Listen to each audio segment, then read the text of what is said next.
Çfarë humbet dhe çfarë fiton një farmacist gjatë viteve?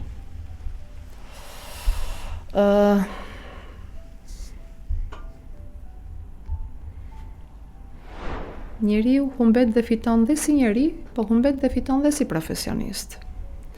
Megjithatë, ajo çfarë humbet dhe fiton, natyra e ka dhënë që të jetë një balancë perfekte.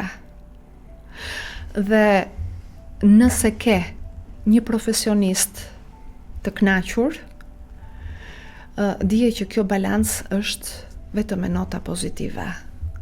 Kështu që nuk ka rëndësi çka ke humbur, çka ke dhënë, rezultantja ka rëndësi.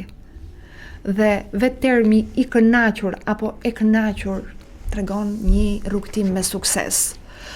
Pastaj patjetër ka dhe individ të cilët nuk e gjejnë veten në profesion.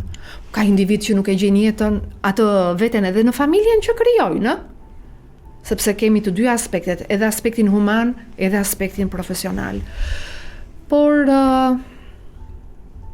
për çfarë është në dorë të profesionit, për çfarë është në dorë të qytetarit, unë ndjej veten të kënaqur.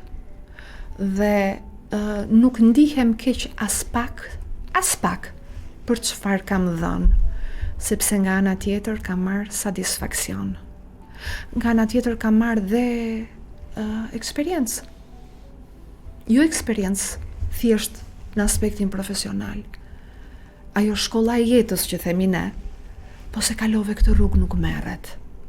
Dhe vërtet, ka njerëz që janë ndrimtar në sensin që duan të mbeten gjithmonë të rinj. Por të jesh gjithmonë i ri, nuk vete paralel me atë shkollën e madhe të jetës.